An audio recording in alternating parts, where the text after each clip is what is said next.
Showbiz fanatics, Manay Christopher Min, abay may kinumpirma patungkol kay Alden Richards at kay Miss Catherine Bernardo. Ang lahat ng yan, bago tayo magsimula sa ating updates for today's video, nais ko po muna magpasalamat sa lahat ng mga legit viewers, subscribers, at ang lahat ng mga legit na nagmamahal at sumusubaybay sa lahat ng ating mga updates. Maraming salamat po sa inyong panonood. At ngayong araw, let's talk about this one dahil i-congratulate natin si Miss Catherine Bernardo for being one of the top endorser dito sa Pilipinas dahil not one, not twice, but sobrang dami na kasi parang after a week, after 2 weeks, after 1 week, talagang punong-puno po yung schedule ni Miss Catherine sa dami po ng mga brand na nagpapa-endorse sa kanya.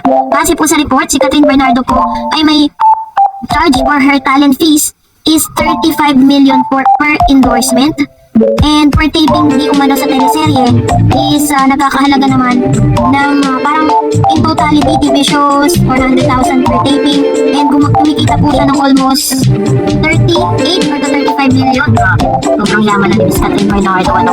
Pero isa rin sa mga talaga namang nakakapag-excite sa lahat ng mga manonood is yung revelation po ni Manay Christopher Min patungkol kay Catherine Bernardo and Alden Richards. Panoorin po natin ito. Kasi nag-biyahe siya papunta ng Vancouver, Manila to Vancouver. Ilan ang minamiss niya pagkain dahil sinamantala niya pagkakataon para matulog. Hindi na siya kumain sa aeroplano. Ganun kapag yung bata, grabe. At nakikita naman kasi niya na napakaganda na resulta ng kanyang pagsisikay. At saka di ba sinabi niya, ang God meron ko. Di ba? Si Catherine ganun din naman, di ba? Sa'yo, masay pa ba? Oo. So, naran natin ni Catherine Bernardo. Bata pa sa busy sila. May gaya rin si Catherine. Kaya yung isuso ko. Ay, naksi pa pa guys. So, ang ligaya nila ay ang isa't isa.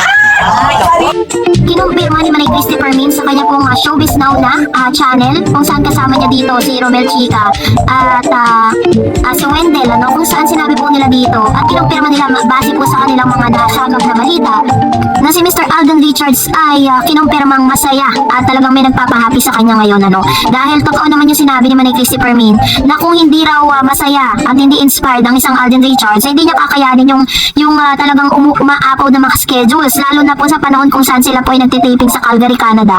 At nakita naman natin na talagang mayat maya ay makikita na parang hindi po nagpapahinga. Sabi nga po ng ilang article na parang si Alden Richards ay ihilang ang pahinga, parang gano'n. Ganon din naman, hindi rin po nakaligtas itong si Miss Catherine Bernardo sa mga chika nitong si Manay Christopher Min. Sinabi niya na hindi lang si Alden Richards ang express ng kanyang pagiging happy and inspired dahil kitang-kita rin sa mga actions and sa mga result na pinapakita ni Miss Catherine Bernardo. So, they said na ang talagang inspirasyon nila yung isa't isa. So, as of this moment, ay meron pong mga nakatakdang interview si Mr. Alden Richards and Catherine Bernardo together because is coming October, magsisimula na nga yung mga naka-line up nilang mall tour. And for that, narito naman ang inyong mga komento. Unahin natin si Ma'am Perla Takahena. They deserve a break and they need to go on a date without getting viral.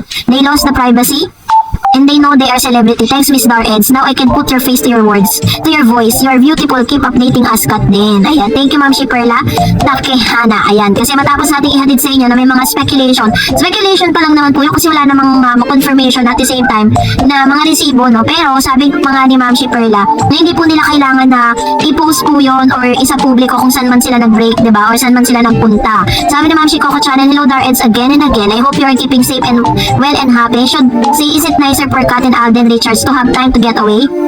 It's about time to relax before their workload soon to get busy. I hope it's true that they were together in Japan. They both love Japan. This place to go during their HLG movie 2019, Where to Go Countries promo challenge. Elena is a better gesture plus source of war drama for a follow-up movie for Kat. And it's okay for ABS-CBN or GMA collaboration between them. Network the dream team. Alden Richards and Catherine Bernardo be together once again to make Elena film. Surely Kat Dance fans will rejoice. Totoo po yan. The more the merrier, diba? Mas maganda talaga na kung mas maraming mga projects sila together para at least mas strengthen yung kanilang charisma sa publiko. Kasi nakita naman natin talaga na napakalakas at wala na po silang kailangan pang ipaliwanag at ipatunayan sa publiko dahil naglabasan naman na yung mga ebidensya, hindi lang sa career side. Kasi sa career side, ano na sila, successful po yung kanilang tambalan.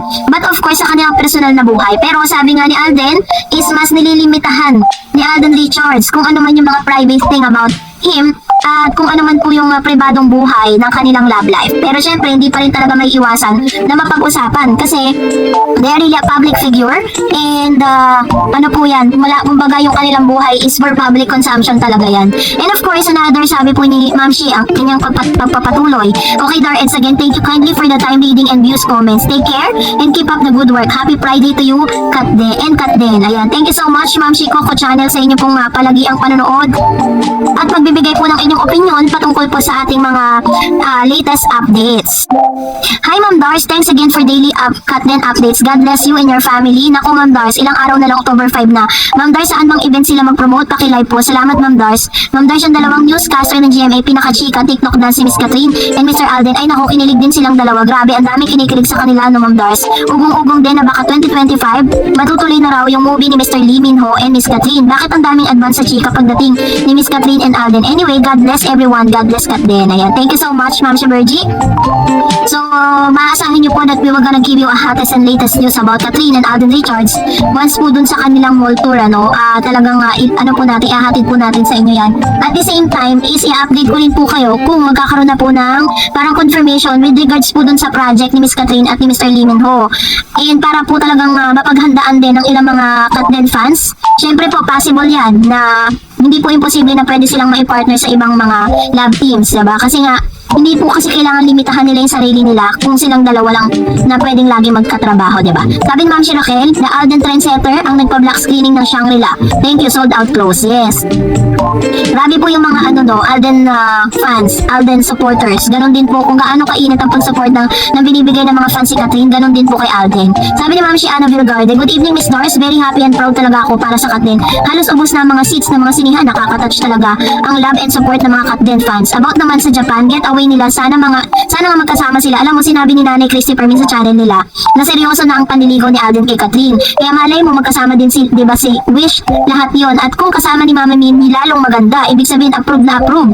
Happy lang po tayo, think positive lang. God bless po sa lahat. Ayan, thank you Ma'am si Annabelle Garde. Totoo po yan, di ba? Kung totoo talaga or confirm talaga na sila nasa Japan, kasama pa nila si Mami Min, makikita natin talaga na kung paano yung support na binibigay sa kanya ng mga magulang niya. Kasi syempre wala namang magulang na hindi gustong mapabuti yung kanilang mga anak. And they sense, no? Nasisense po kasi ni Mami Min na talagang seryoso at sincere itong si Alden for Catherine. Sabi ni Ma'am si Glorioso Silvano, basta mga mababait mapagbigay sa kapwa, mahal ni Lord. Katulad kay Alden, hindi niya binigyan si Alden ng babae na hindi karapat-dapat sa pagmamahal na binibigay.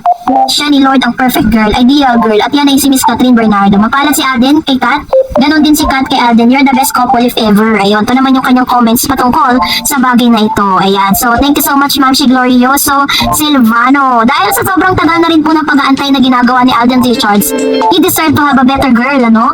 And sabi niya pa, kay Kat walang problema si Alden, super bait. Kaya laking panghinayang ni Daniel kay Kat. Akala niya kasi kung mamahal siya ni Kat,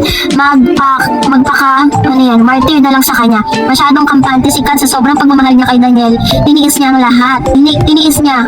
Kaya lang, nakikita ni Lord kung sinong dehado ng milagro siya biglang sumulpot si Alden sa buhay ni Kat. Sinalis niya si Daniel sa buhay ni Kat at pinalit si Alden.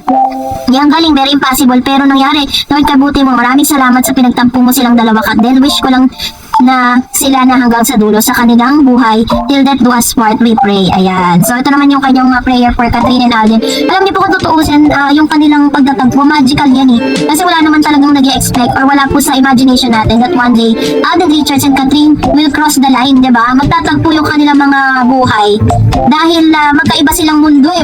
Although isang mga showbiz personality sila, pero magkaiba sila ng network.